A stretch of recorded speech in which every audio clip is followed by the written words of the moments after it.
Bienvenue dans Tribune et Podium, le podcast pour vivre les émotions du sport. J'étais en transe limite parce qu'en fait j'ai commencé le rugby à Rouen, j'ai joué dans d'autres clubs mais j'ai quand même joué 16 années de ma vie à Rouen et en fait j'ai progressé avec le club. On était en Fédéral 3, en Fédéral 2, en Fédéral 1, là on monte en Pro D2 et en fait c'était une grande fierté dans le sens où j'ai participé à l'évolution du club. Je suis sur le terrain quand le club monte en Pro D2, une montée historique, c'était la première fois que le club montait en Pro D2. Je suis Solène Rigoulet et chez moi, le sport est une histoire de famille, c'est surtout une grande histoire de vivre ensemble. Tribune et Podium est fier d'être partenaire des Eurogames, le festival européen du sport inclusif et de la diversité. L'événement se tiendra à Lyon du 23 au 26 juillet et pour l'occasion, je reçois l'un des ambassadeurs de l'événement. Ici, tu entends parler de toutes les disciplines et de toutes les pratiques. Aujourd'hui, nous partons au cœur de la mêlée avec Jérémy Clamier-Droux. Il a évolué en Pro D2 avec Rouen, son club fétiche. Mais on peut dire que c'est pas vraiment pour ça qu'il est célèbre, puisque en 2021, il devient le premier Français joueur professionnel de rugby à parler de son homosexualité. Dans cet épisode, il raconte la montée en D2, un événement marquant dans sa carrière de rugbyman, à la fois pour lui, mais aussi évidemment pour l'équipe. Puis il parle aussi de l'homosexualité dans le sport, la nécessité d'en parler publiquement pour éviter les drames, et pourquoi pas aussi permettre aux jeunes qui doutent de s'identifier. Alors je te souhaite une très bonne écoute avec Jérémy Clamier-Droux, et ensemble, vibrons plus fort.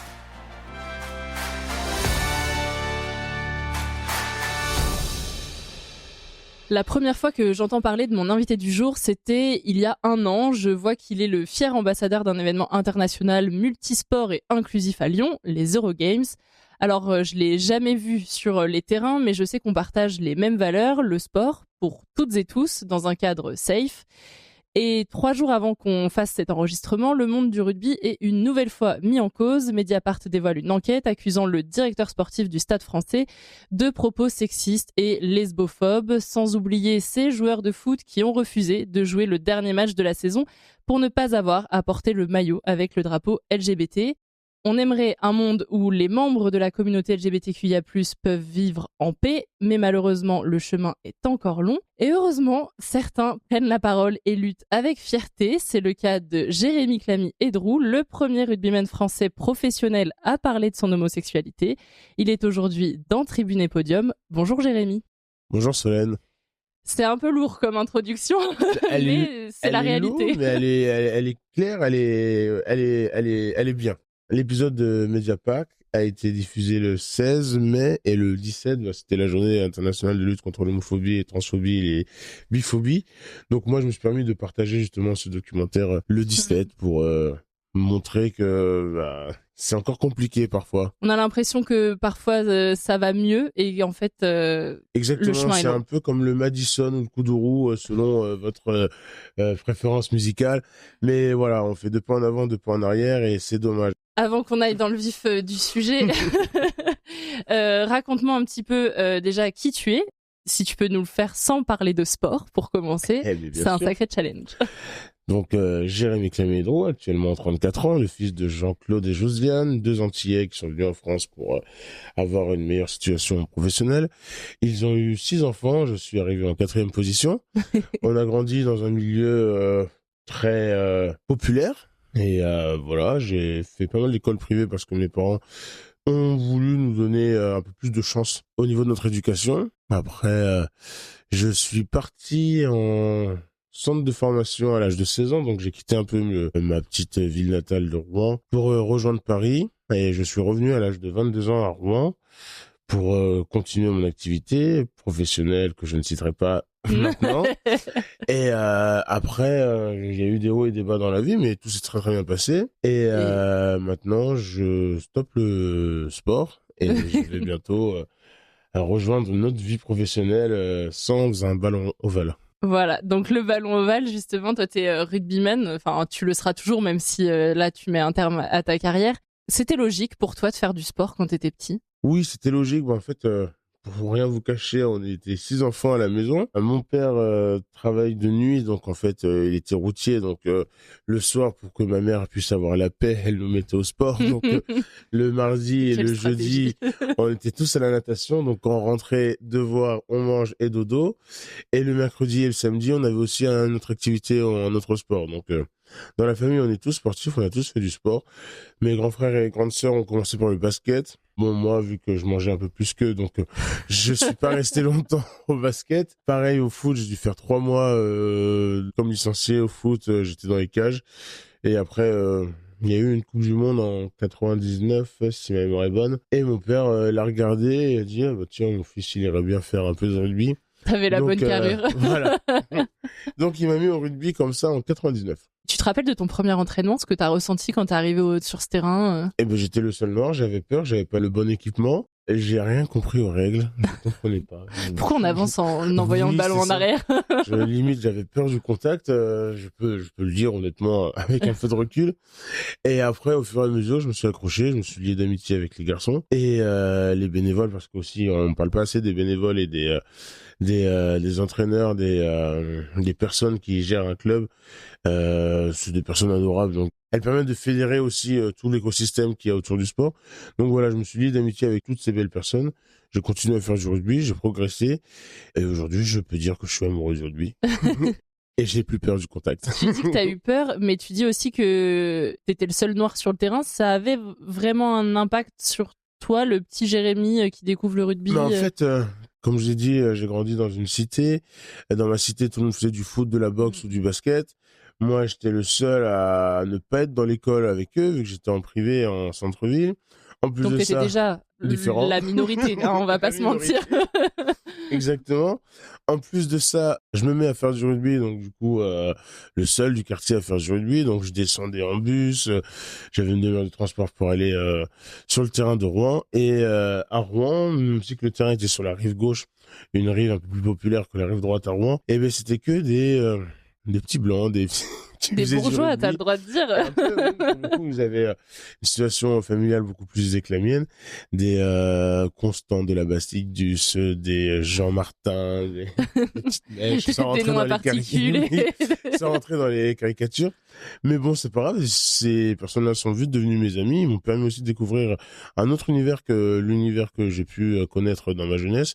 Et grâce au rugby et grâce à ces gens-là, je suis toujours resté une personne droite, correcte, respectueuse, et j'ai pas pris un mauvais chemin. Donc, je dis merci au rugby et merci à toutes les personnes qui sont autour de ce sport. Bah, c'est vrai que le rugby, c'est vraiment réputé pour être un sport où le respect a une valeur qui Exactement. trône. Et donc, Les valeurs du rugby, oui, c'est sûr, le respect, la fraternité, le partage, la solidarité, le vivre ensemble, même le respect. Donc, commencer par dire bonjour au chauffeur de car ou bonjour au gardien dans un stade quand on va jouer à l'extérieur, ou tout simplement quand on se lève après avoir mangé, remettre sa chaise ou débarrasser les couverts. Ça, c'est quelque chose qui se perd parfois dans certains clubs, dans certains sports.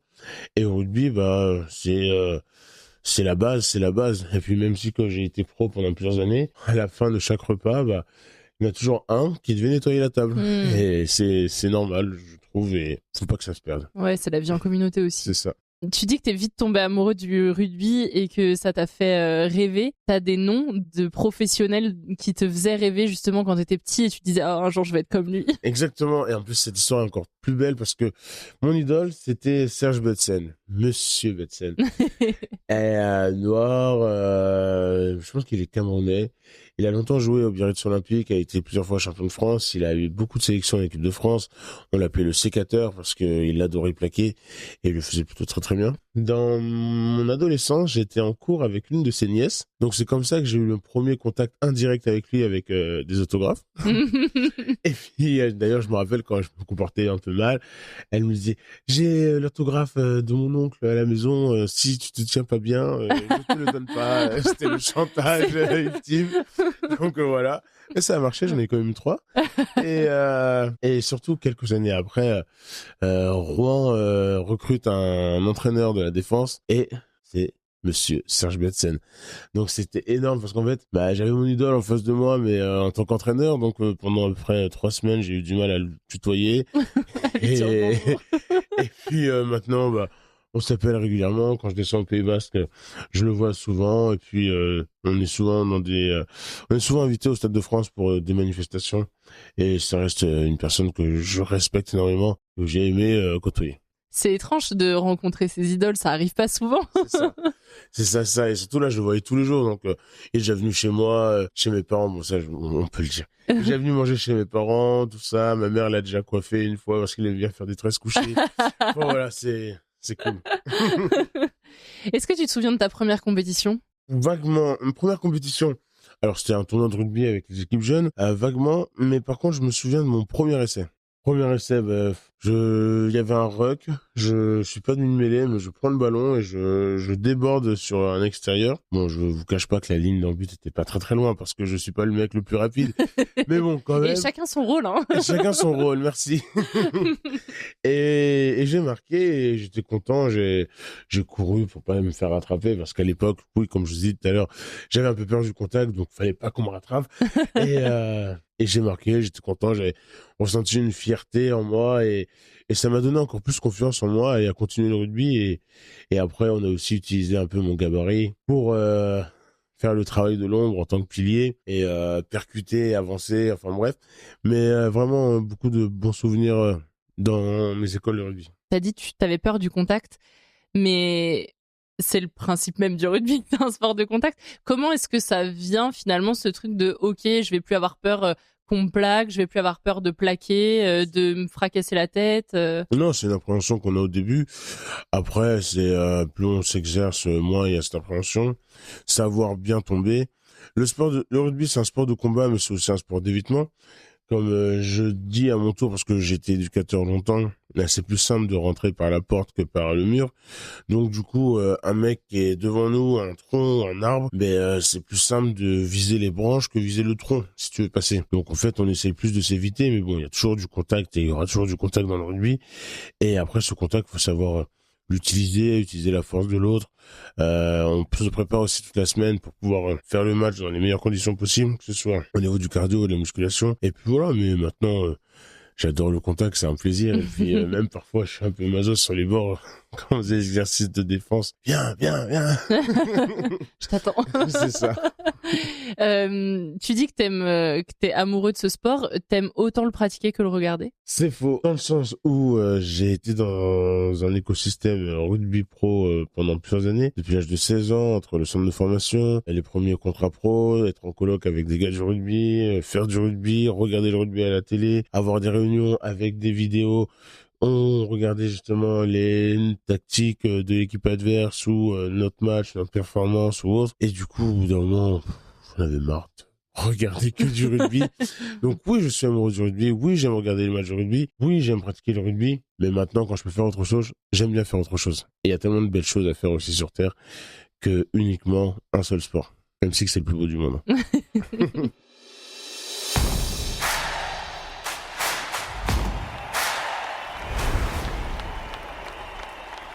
Score final 24-12. Rouen s'est montré à la hauteur de ses ambitions et rentre dans l'histoire. Donc le 25 mai 2019, c'était le jour de la montée de Rouen Normandie Rugby en Pro D2. Un soir où on remplit le stade de foot, qui est maintenant un stade pour le foot et le rugby à Rouen, de plus de 8000 Normands. Et on gagne contre Albi. On avait perdu le match aller, les demi-finales aller, et on gagne les demi-finales retour de plus de 10 points ou 11 points. Il fallait qu'on rattrape 9 points pour monter, parce qu'on avait perdu 9 points là-bas. Et en fait, c'était juste une joie, une fierté, j'étais en transe limite, parce qu'en fait, j'ai commencé le rugby à Rouen, j'ai joué dans d'autres clubs, mais j'ai quand même joué 16 années de ma vie à Rouen. Et en fait, j'ai progressé avec le club. On était en Fédéral 3, en Fédéral 2, en Fédéral 1. Là, on monte en Pro D2. Et en fait, c'était une grande fierté dans le sens où j'ai participé à l'évolution du club. Je suis sur le terrain quand le club monte en Pro D2. Une montée historique, c'était la première fois que le club montait en Pro D2.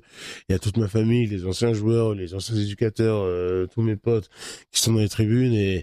Et Fabien et moi, mon meilleur pote, qui lui aussi a fait quasiment toute sa carrière à Rouen, on était les enfants de la ville un peu, et on monte en Pro D2. Donc une grande fierté, une grande satisfaction, et j'étais très très très content. On le sait, il y a toujours la préparation de match, etc. Moi, en tant que supporter, quand il y a une grosse échéance, donc une finale, un dernier match crucial, etc., j'aimerais que le match il se joue à 10h du mat, tu vois. Je peux pas attendre toute la journée, c'est insupportable. Donc raconte-moi toi quand t'es de l'intérieur, comment tu fais pour vivre toute cette journée avant le match décisif, quoi. Bah, le match devait être à 19h, je pense. On devait avoir rendez-vous à 15h au stade. Après, on est parti dans un hôtel pour être dans notre bulle avant d'aller rentrer au stade. Mais même déjà avant le rendez-vous de 15h, t'es là. Tu te lèves un peu tard, mais moi j'avais mon rituel avant chaque match. Je faisais un petit coup de ménage à la maison et je mettais la musique comme ça. Ça me permettait de me détendre et puis je faisais mon ménage hebdomadaire du coup. Mais après, je suis pas de nature très stressée, mais là pour le coup, je vais pas vous mentir. T'as un stress naturel supplémentaire qui se crée quand t'as une échéance comme ça. Et donc on envoie des messages. On reçoit les messages de soutien. Bah, chacun a une méthode différente pour évacuer son stress ou se mettre dans sa bulle. Moi, c'est la musique et dire beaucoup de bêtises. Pour le coup. Et après, j'ai rejoint mon meilleur pote Fabien, parce qu'on faisait toujours la route ensemble. Fabien Vincent, je fais une petite dédicace. Et on est parti au stade ensemble. Ça va mon gros? Oui, et toi? Et alors, t'as mangé quoi? Question basique, histoire de meubler et de se détendre, surtout. C'est surtout ça. Et puis tout doucement, on arrive au stade, il y a tous les copains, donc du coup, un peu de stress en plus, mais en même temps, il diminue légèrement parce qu'en fait, on est en sécurité, on est entre nous. Genre, il peut rien nous arriver, oui, une défaite, mais surtout, en fait, on est entre nous, on a tellement souffert aux entraînements, au match, sous la pluie, la médée. Le vent, la neige, enfin bref. Et donc du coup, c'est rassurant d'être ensemble. Et puis après, on prend le car pour faire à peine 5 kilomètres pour aller dans un hôtel en banlieue de Rouen. Et après, le premier discours du coach. Donc là, le stress commence à venir, mais en même temps, on doit être à 3 heures du coup d'envoi. Donc tranquille, on fait une petite collation entre nous, on joue au baby-foot, aux cartes, on fait des blagues, trucs basiques. Et puis après, bon les gars, il faut y aller. 1h30 du coup d'envoi, on arrive au stade, on enlève nos sacs, il y a tous les enfants qui font une aide d'honneur, avec les drapeaux. Donc ça c'est cool, mais tu dis ouais, pour les jeunes aussi, il faut absolument gagner pour leur donner éventuellement la possibilité d'avoir un club avec alors on se pose pas tout ça comme question, mais avec un statut professionnel, donc du coup plus de rémunération, plus de coach. Tu te dis ben moi il y a 10 ans ou 15 ans j'étais à leur place, j'aimerais bien aussi leur faire briller ce soir, leur faire plaisir ce soir, et puis s'ils peuvent être dans un club professionnel, c'est encore mieux. Et en plus moi qui entraînais beaucoup les jeunes, donc du coup toujours je disais allez les poulets, c'est pour vous les poulets, vous êtes la relève. Et puis voilà. Mais oui, après t'es dans le vestiaire, donc les premiers straps vont se faire, les gars commencent un peu à faire leur routine, les buteurs se changent rapidement pour aller tirer quelques ballons, et moi en tant que pilier, juste à mettre mes crampons, protège-dents et serrer mon short pour pas que mon deuxième ligne me l'arrache lors d'une mêlée. Mais donc moi je traîne un peu, je parle avec les bénévoles, je prends mes cafés, je rigole, je fais des blagues pour évacuer mon stress. et puis après, go, quoi. Ce jour-là, j'étais remplaçant. Mais c'est les 23 sur le terrain qui ont permis à cette réussite. T'es pas rentré? Oui, je suis rentré. Ah oui, madame, attention. Quand même. Je suis rentré. Et j'ai dû jouer 25 ou 30 minutes lors de ce match. Le match, beaucoup de tension parce que, comme je te disais tout à l'heure, on avait 9 points à rattraper pour gagner. Match un peu serré en première mi-temps. Je pense qu'on rentre à la mi-temps, on était à +4. Et ben en fait, il fallait en mettre encore, donc on gagne, et puis après c'était la délivrance totale et un long week-end de fête pour fêter cette montée en Pro D2. Il y a la victoire collective évidemment parce que tu fais un sport collectif, mais il y a aussi une victoire peut-être personnelle, individuelle, parce que malgré tout vous êtes que des individualités. Exactement. Dans une équipe. Donc comment toi tu le vis aussi? Sans parler même de ce que ça apporte à l'équipe, au club. Moi, une victoire aussi un peu personnelle parce que quelques années auparavant, j'étais dans un très beau club connu et reconnu en France, qui s'appelle le RCME, le Rugby Club Massy-Essonne. Et en fait, à ce moment-là, j'étais en dernière année espoir et en fait, je n'avais pas le niveau pour eux pour me garder et jouer en Pro D2. Donc, et chose qui était totalement vraie, je vais pas mentir. Et du coup, en fait, c'était une belle revanche personnelle parce que du coup, il y a 3-4 ans, mais je n'avais pas le niveau, mais maintenant, j'y suis. Donc, c'est cool, c'est cool. Après, fierté parce que j'étais pas le mec le plus assidu aussi aux entraînements, au physique, pas aux entraînements, au physique, à la musculation et autres, côté un peu laxiste de temps en temps. Et donc, du coup, il y a plusieurs personnes qui n'auraient jamais misé ne serait-ce que 50 centimes sur ma personne. C'est pas grave. Mais j'ai rien lâché, j'ai continué, j'ai été dans un club où ils ont eu confiance en moi, ils m'ont mis en confiance et j'ai commencé aussi à rentrer dans les clous un peu. J'ai pu jouer 5 saisons en Pro D2, je suis content et voilà. Qu'est-ce qui a fait la différence que tu arrives à Rouen et peut-être aussi pas ailleurs, tu vois? À Paris, peut-être les tentations. Les tentations, et puis après ici, il y a ma famille, il y a mes amis.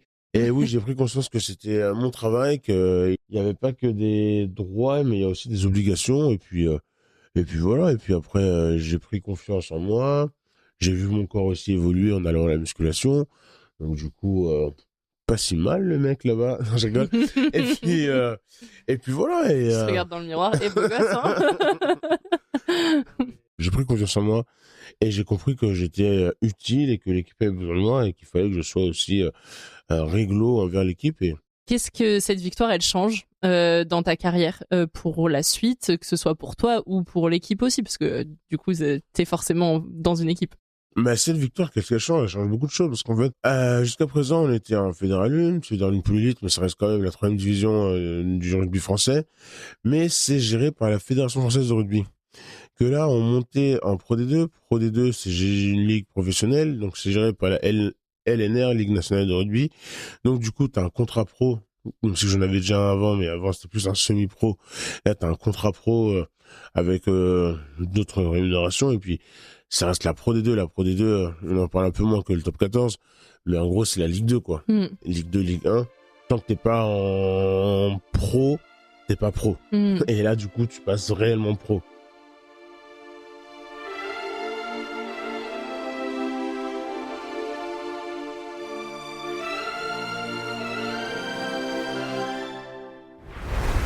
La rage, quand je n'étais pas pris dans le groupe, dans le sens où il y a une sélection tous les week-ends. Ouais, quand t'étais pas sur la et quand je suis en groupe, oui, voilà. Donc ça, il y a la rage. Tu comprenais la non-sélection ou c'était aussi un peu d'incompréhension? Je comprenais parce qu'avec mon coach, on était assez dans la communication. Il fallait que je travaille un peu plus pour l'être. Et après, les piliers, pour le coup, il y a un gros turnover parce que c'est un poste où il y a beaucoup de dépenses énergétiques tous les week-ends. Surtout l'hiver quand il y a des mêlées parce que les gens ils ont du mal à attraper les ballons avec la pluie. Et c'est pas grave. Mais oui voilà, donc il y avait un turnover assez régulier sur ce poste et en fait on est des compétiteurs donc on veut jouer, on veut pas rester à la maison regarder le match ou être dans les loges pour serrer les mains aux partenaires, chose que j'ai pu faire de temps en temps, mais je préfère surtout jouer. Donc la rage quand j'étais pas dans la feuille de match.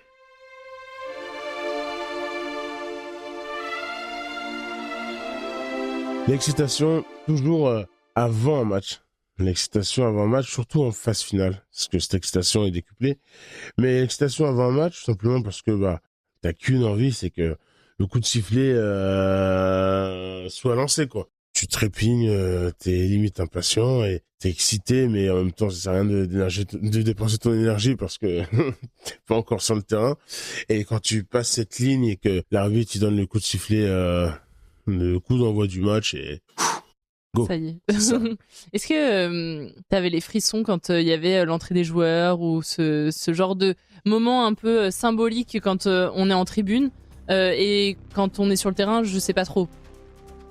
Quand t'entends cette musique, tu vois, c'est bon, c'est maintenant quoi, tu vois, c'est concret, c'est là quoi. Ouais. Go. Et c'est aussi vrai pour les supporters que pour les joueurs en fait. Même les joueurs au bout d'un moment tu n'entends même plus cette musique tellement que tu l'as entendue et que t'es dans ta bulle, t'es dans ton match. Mais cette musique, surtout quand tu quittes ce milieu pro, et bien ton inconscient se rappelle que en fait quand tu entends cette musique t'es dans le couloir pour aller sur le terrain. Ouais.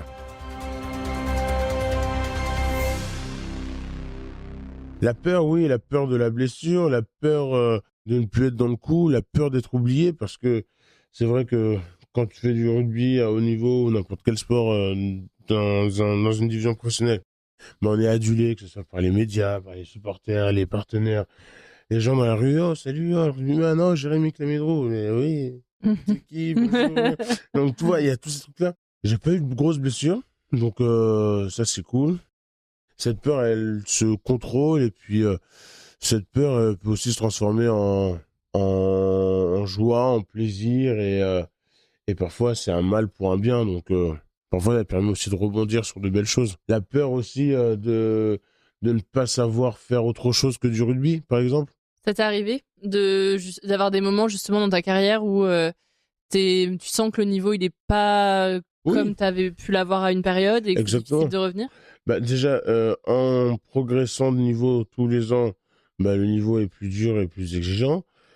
Toi, tu vieillis, donc tu fatigues aussi un peu, sachant que en tant que bon épicurien, bah, j'ai pas forcément toujours été à l'eau et au thé. Enfin, voilà. Mais bon, c'est pas grave, c'est comme ça, c'est la vie. Mais enfin, voilà, il y a toujours des questions qu'on se pose. Après, si on fait les choses correctement, ça va mieux. Quand on est bien encadré aussi, ça va mieux. Tu dis que t'as pas mal fait la fête quand tu... Non, ça, c'est mon entraîneur qui le dit. Ah, bah. Disons que t'as continué de profiter de la vie. J'ai profité. C'est compatible? Non, ce n'est pas compatible. Voilà, si c'est fait une fois tous les 2-3 mois, ça peut l'être. Mais si c'est fait tous les week-ends, c'est pas compatible. Donc, buvez avec modération et mettez-vous à la ceinture. Je te posais pas la question pour que tu nous fasses une leçon de morale. Hein. Non, mais c'est vrai qu'en fait, quand on est plus jeune, quand on est jeune, il y a un peu cette notoriété qui arrive, un peu ces premiers euros qui arrivent. Et on se sent un peu les rois du pétrole alors qu'on n'a rien du tout, on n'a rien à faire et on a tout à faire justement. Et donc parfois on oublie un peu notre objectif, on est plus en mode je profite sur le moment. Et ce que j'aime bien dire aux jeunes, c'est continue à te surpasser là pour t'entraîner, pour devenir meilleur, pour préparer ton corps. Et plus tard, quand tu voudras, tu pourras faire la fête et tu auras l'argent pour faire la fête. Et ce sera pas dans la petite boîte du centre-ville que tu iras faire la fête. Tu partiras 4 jours à Ibiza, à Mykonos, aux États-Unis. Et là, pour le coup, tu pourras faire la fête et tu vas voir que bah, ce sera aussi cool et différent, mais tu feras la fête et tu compteras pas tes euros. Et voilà. Donc, c'est un petit conseil que je ne suis pas appliqué, mais que je donne à ceux qui veulent bien entendre.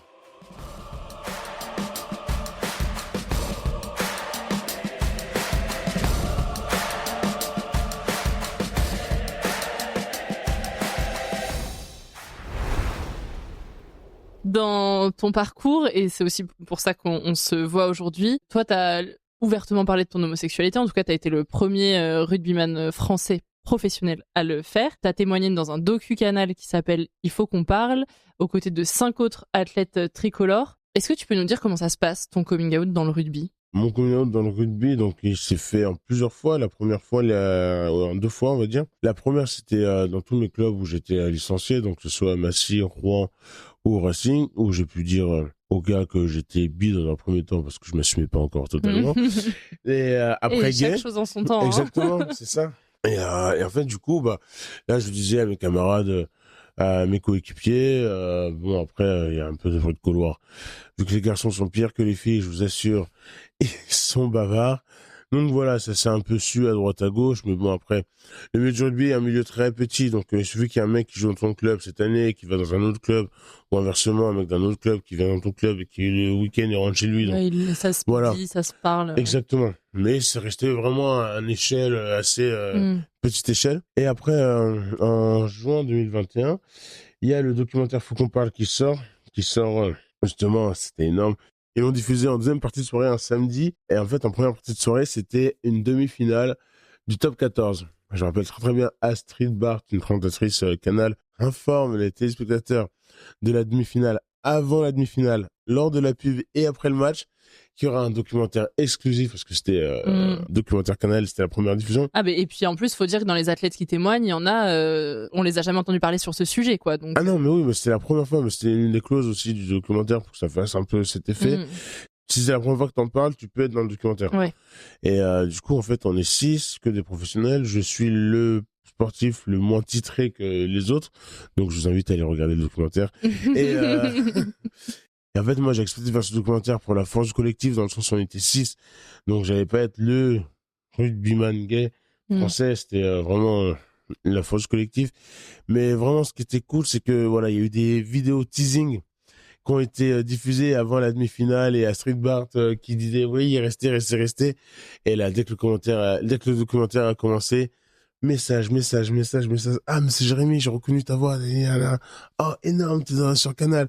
Bon, ouais, c'est vraiment très beau documentaire Ça a été bien accueilli. Ouais, ça a été bien accueilli parce que après, quand j'ai commencé à jouer l'année d'après, en fait, sur les terrains à Rouen, donc les adversaires quand ils venaient jouer à Rouen, ils me checkaient, ils me saluaient, que ce soit les entraîneurs, les staffs. Et ça, c'est vraiment cool. À l'extérieur, les supporters, pas discrets, vous étiez pas du tout discrets. Ah, c'est lui le mec de Canal, ah, c'est lui le PD, ah, c'est lui le gay. Mais bon, rien de méchant. Certains ont eu le courage et l'intelligence de venir me saluer, me remercier ou me féliciter sans forcément me montrer du doigt ou en essayant d'être discret. Mais c'est pas grave, c'est du passé. Et beaucoup de soutien de la part du rugby français. Donc merci beaucoup messieurs dames parce que c'est ce que j'attendais. Pourquoi tu sens à ce moment-là que c'est nécessaire de le faire? Nécessaire de le faire, moi, parce que je voulais faire passer un message à mon père, que j'avais pas eu le courage de lui dire encore entre quatre yeux. Plus jeune, je n'avais pas de sportif gay qui puisait noir et rugbyman. Donc du coup, je m'identifiais à personne. Et du coup, je me suis dit, pourquoi pas le faire pour cette nouvelle génération, pour le petit Jérémy qui peut être dans une cité ou dans un beau quartier à Rouen ou de Suisse ou de Navarre. Je sais pas, mais voilà, le faire pour la nouvelle génération.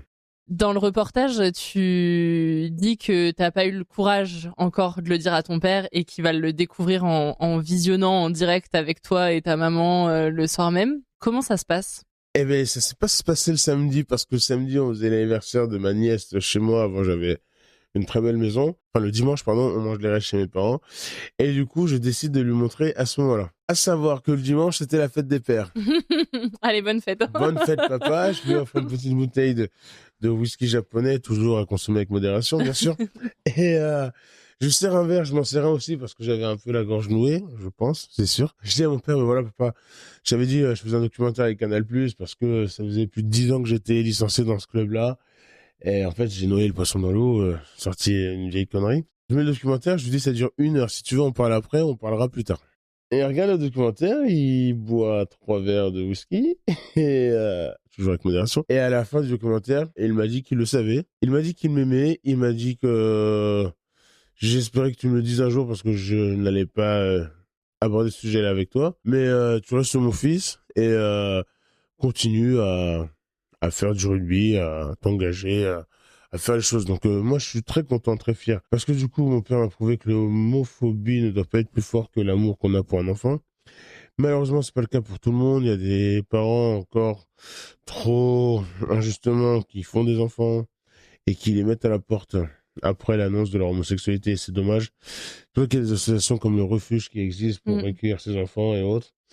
C'est très dur parce que les parents, vous êtes nos premiers remparts, vous êtes nos phares, vous êtes nos modèles, donc c'est très compliqué et destructeur quand vous mettez un enfant à la rue. Peu importe la religion, le niveau social ou autre, ça reste votre enfant, donc voilà. C'est le plus dur que tout quand on fait cette annonce-là. C'est plus facile de l'annoncer à ses coéquipiers, c'est plus facile de le vivre au sein de son club que de l'annoncer à ses parents. Moi, mes parents étaient les derniers à le savoir. J'avais déjà dit à mes frères et sœurs, j'avais déjà dit à tout le rugby français dans tous les clubs où j'ai pu jouer. Et oui, en fait, on veut pas les décevoir, on a peur de leur jugement, même si il y a des parents qui sont plus ouverts que d'autres extérieurement, mais bizarrement, quand ça appartient à leur fils, quand on parle de leur fils, de leur enfant, il y en a qui sont un peu plus fermés, donc c'est dommage, mais oui, voilà. Tu nous en parles comme si ça s'était bien passé, et peut-être que c'est le cas, et tant mieux. Ouais. Mais comme je l'ai dit en introduction, l'actualité nous montre quand même que c'est pas toujours tout beau, tout rose. L'homophobie, etc., il y en a quand même encore partout. Enfin, est-ce que tu as déjà vécu ça? Est-ce que tu as déjà rencontré des problèmes dans des clubs ou avec des coéquipiers qui voulaient pas jouer avec toi? Alors non, les coéquipiers qui voulaient pas jouer avec moi, ça a été très vite parce que alors j'ai fait de deux manières. Soit en début d'année, quand il y avait une table ronde pour se présenter, nom, prénom, âge, quel poste, combien de temps que tu joues au rugby ou à Rouen. Et parfois moi je disais, voilà, moi c'est Jérémy Clamé-Drouet, je suis homosexuel et ça fait 15 ans que je suis au club. Comme ça, boum, il n'y a pas de barrière, je brise la glace. Ça j'ai pu le faire plusieurs fois. Ou sinon, je le disais pas. Donc, c'est les gars qui le disaient à ma place. Mais en fait, le fait de ne pas le dire, mais en fait, les gars, ils apprenaient à me connaître. Et il y avait du coup une amitié qui se faisait au fur et à mesure. Et du coup, en fait, gay ou pas gay, c'est mon pote, il n'y a pas de problème.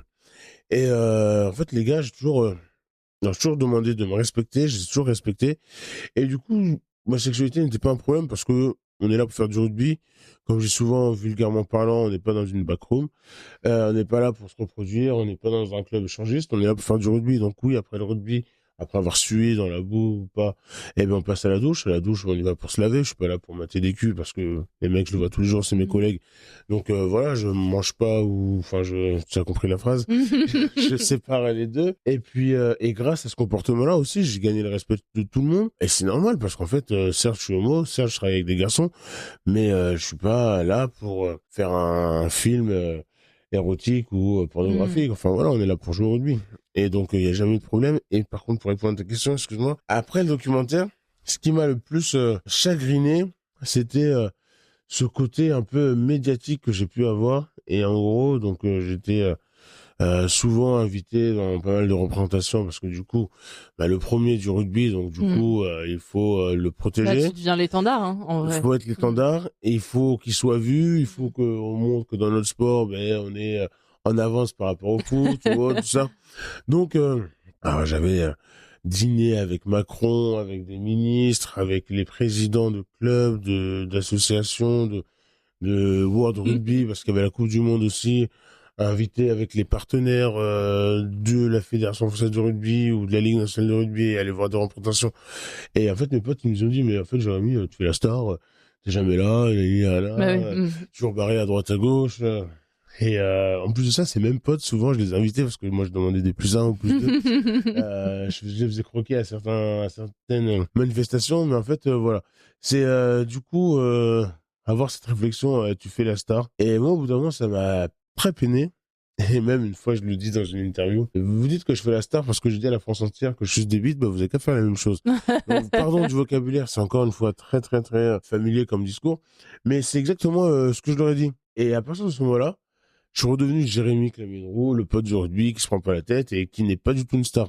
Et voilà. Mais c'est vrai qu'il y a eu un moment où c'était un peu compliqué parce que moi, j'ai mis aucune distance envers personne. J'ai jamais été un top 14 ou champion de Pro D2. J'étais dans un club de Rouen qui est redescendu en plus. J'étais pas forcément le titulaire contestable. Et du coup, quand on m'associe à ça, ça m'avait un peu peiné. Oui, puis aussi, du coup, plein de gens se mettent à connaître ton nom alors qu'avant, ils savaient même pas peut-être que le club de Rouen, tu vois, existait. Enfin. J'ai eu la possibilité de prendre la parole et je le fais pas trop mal, je pense, mais surtout, ça me dérange pas de le faire. Et surtout, je le fais pour sauver des vies ou pour aider des jeunes. Quand je vais dans des conférences, quand je fais des animations auprès des collégiens ou des lycéens, je parle souvent d'un petit Lucas là, qui malheureusement s'est donné la mort dans les Vosges à Épinal il y a 3 ans maintenant, presque 3 ans, à cause du harcèlement et de la discrimination qu'il subissait via sa singularité dans le sens où il est homosexuel. Et à l'école, il a subi beaucoup de moqueries, beaucoup d'insultes, d'harcèlement et autres. Et un jour, tout simplement, il demande à la prof d'aller aux toilettes. Et il revient pas, il revient pas, il revient pas. Et il est où, Lucas? Lucas, il est décédé. Lucas, il est mort. Lucas, il s'est jeté. Et pour éviter ce genre de choses, je continue à prendre la parole pour faire prendre conscience aux gens qu'en fait, il n'y a aucun problème, tout va bien, c'est juste de l'amour. Donc, laissez-nous tranquilles. Et vous, si vous avez que de la haine, faites d'autres choses, mais arrêtez de casser du PD, arrêtez d'harceler les gens. Et surtout, apprenez peut-être à prendre sur la singularité de chacun, parce que souvent, ce qui gêne, c'est la différence de l'autre. Et si on apprend un peu plus à se connaître, ou à connaître l'autre, il y aura un peu moins de différence, il y aura un peu moins de problèmes, et moins de guerre et moins d'agression. Enfin. Qu'est-ce que, comme je disais, là, l'actualité, elle est chargée en termes d'homophobie ces derniers jours. Qu'est-ce que tu dirais, t'aimerais dire à ces joueurs de foot là qui ont refusé de porter le maillot, alors que finalement, c'est qu'un petit espace sur le bras avec le drapeau. Mais ces joueurs de foot là, vous êtes payés pour jouer au foot, que vous soyez torse nu, topless, quand vous gagnez là, vous faites tourner votre t-shirt. Ils prennent un carton. Hein. Bon, que vous soyez en t-shirt blanc, rouge, noir ou rose ou arc-en-ciel, vous êtes payés pour jouer au foot. Dans votre contrat, vous devez répondre à toutes les manifestations de votre club. Vous êtes très très largement bien payés. Ça se dit? Oui, oui. Grassement payé. Grassement payé, ouais. Même plus gras que moi, vous êtes payé. Vous êtes très grassement payé et vous êtes là pour jouer au foot. Donc, quand il y a un truc Ben Click, ça vous dérange pas. Quand il y a un truc Henken ou une marque d'alcool, ça vous dérange pas. Et là, quand c'est l'homophobie, l'homosexualité, ça vous dérange. Donc, posez-vous les bonnes questions parce que me donner une information comme quoi, par rapport à mes croyances religieuses, au bout d'un moment, pas de jeu d'argent, pas de jeu d'alcool. Donc, la croyance religieuse, elle a le dos large. Juste, messieurs, s'il vous plaît, vous êtes là pour jouer au foot, vous êtes des exemples. Donc, donnez l'exemple aux jeunes. Ne leur donnez pas l'exemple d'être homophobe. Donnez l'exemple aux jeunes de jouer au ballon, jouer au foot. Soyez des hommes respectueux et impliqués dans votre sport et essayez de tout faire pour changer l'image de votre sport parce que vous avez un sport très populaire, un beau sport et vous devez tout faire pour que ce sport reste beau. On va rester encore un peu dans l'extra sportif. Toi, donc, tu es ambassadeur pour les Eurogames, qui est un événement multisport, inclusif, LGBTQIA+, friendly, tout ce qu'on aime, qui aura lieu fin juillet à Lyon. Pourquoi est-ce que tu as accepté cette mission ? Mais j'ai accepté cette mission simplement parce que ça va être un tournoi sportif, comme tu l'as dit. Ça va être aussi un moment de fête. Ça va être un moment qui va être à Lyon, donc en France. Moi, en tant que... Après Rouen. Non, j'avoue, avec les deux fleuves, non, c'est une très belle ville. C'est une très belle ville, Lyon. Pour plein de choses, pour les valeurs que je partage avec ce tournoi, les Eurogames, pour aller encourager les participants, pour plein de choses, pour les valeurs. Tu vas être là pour faire la fête et profiter du sport et de cet événement-là, quoi. Exactement, pour faire la fête, pour profiter du sport, pour encourager, pour découvrir aussi d'autres personnes que je ne connais pas qui sont... qui font partie de clubs inclusifs, parce qu'il y a beaucoup de clubs inclusifs qui se créent partout en France et en Europe et dans le monde, parce que malheureusement, une fois de plus, les gens sont un peu trop homophobes, et c'est dommage. Donc, ouais, passer un moment inclusif, festif et sous le soleil de Lyon. Moi, je l'espère. Moi aussi. Ça ressemble à quoi la suite pour toi ? Tu nous as dit que tu avais mis un terme à ta carrière. Et oui, le clap de fin. Voilà. Alors, je commence un contrat là prochainement pour la société Alma SAS, un groupement de 7 entreprises qui propose des solutions d'hygiène, de maintenance et de sécurité pour les entreprises, donc que du B2B. Et je vais être ingénieur commercial pour cette entreprise. Donc vraiment très très loin des terrains. Très très loin des terrains. Je passe un CQP prochainement en chimie. Voilà, il faut savoir que j'ai fait 2 écoles de commerce, Neoma et Kedge. Kedge, j'ai fait un bachelor vin et spiritueux. Je change totalement. Ouais. Mais bon, c'est pas grave. Ça va être cool. Quand on s'arrête dans le sport de haut niveau, généralement, il y a une partie des sportifs et des sportives qui restent dans le sport, qui entraînent, qui vont faire peut-être dans des marques qui travaillent dans le milieu du sport, etc. Ouais. Toi, t'en avais pas envie ? Alors moi, dans un premier temps, je vais me faire un break, broken. Et après, peut-être que dans 3 mois, 6 mois ou l'année prochaine, peut-être que je prendrai une licence dans un petit club, peut-être que j'entraînerai une équipe féminine ou masculine. Dans un premier temps, une petite pause. Profiter de mon premier été sans préparation physique depuis que j'ai l'âge de 16 ans. Même si je n'étais pas le meilleur en préparation physique, je vais pas vous mentir. Malgré tout, tu devais le faire. Donc... Mais voilà, il fallait être présent. Depuis que j'ai l'âge de 16 ans, j'en ai 34, je n'ai jamais eu un été entier pour moi, pour dormir, pour aller en vacances, pour chiller, enfin, non. Donc là, pour le coup, je commence le boulot fin août, donc 18 août, pardon, donc là, je suis tranquille jusqu'à là. Quand une sportive arrête sa carrière, elle a toujours droit à une question sur sa maternité. Ouais. Toi, tu n'as pas d'ovaire, malgré tout. Je vais quand même te poser la question. Mais la science évolue, attention. Est-ce que dans tes projets aussi et dans les raisons peut-être aussi qui font que t'arrêtes, il y a ce désir de fonder une famille et de voir au-delà du sport en fait. Exactement. Il y a ce désir. Alors c'est pas le bon mot. Il y a cette question qui émerge de plus en plus dans ma tête et celui de mon compagnon, c'est d'être papa, l'adoption, mère porteuse, il y a plusieurs possibilités. Mais avant ça, il y a d'autres choses qu'il faut que je case, même si c'est pas forcément une obligation d'être propriétaire pour être papa. Il y en a plein qui sont locataires et qui sont parents, pour les hétéros, je parle. Mais voilà, moi, dans un premier temps, c'est réussir ma reconversion correctement, m'acheter mon petit bien tranquillou, où on sera plus heureux avec Clément, parce que là, on est dans un super appartement à Rouen, mais il me manque un peu de surface, et donc, du coup, voilà, on va se prendre notre truc à nous prochainement. Et puis après, une fois que ça s'est lancé, bah là, pour le coup, oui, très vite, ça s'enchaînera. Question de la parentalité. Et après, si on ne devient pas père et père, on sera des super tontons ou des super tatis. Mais c'est vous qui choisirez. Voilà.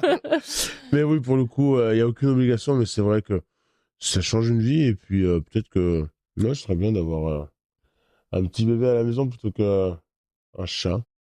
J'ai encore 2 petites questions pour toi, les 2 dernières. Si tu pouvais changer de vie avec un athlète, quel qu'il soit, le temps d'une journée, ce serait qui et pourquoi? Je vais être chauvin, et c'est un monsieur que je respecte, que j'admire énormément. Pour le coup, et les gens ils vont dire, ah, franchement, c'est pas foulé. Mais je vais dire monsieur Antoine Dupont, pour beaucoup de choses.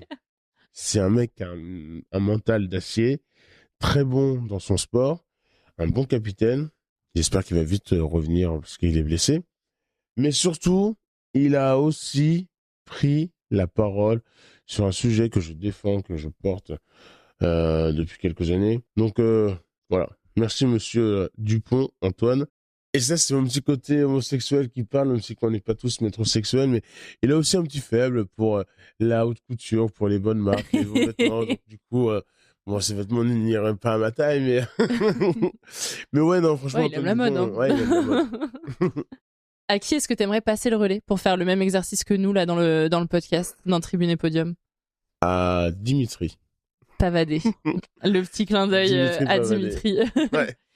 Qui, pour ceux qui ne le savent pas, est un para-athlète qui a fait son coming out cet été lors des Jeux paralympiques de Paris 2024. Un immense merci pour ton témoignage, c'était trop intéressant. J'espère qu'on a fait le tour de tous les sujets que tu voulais aborder. On a fait le tour de tous les sujets, et puis je vous invite à me suivre sur mes réseaux et pour voir tout ce que j'ai pu faire comme vidéo, parce que j'ai donné quelques exemples, mais tu m'as dit que tu allais les mettre en légende. Je mettrai aussi en description de l'épisode, bien Nickel. Sûr. Et merci de partager ce podcast parce qu'il est très bien et il est d'utilité sociale. Merci.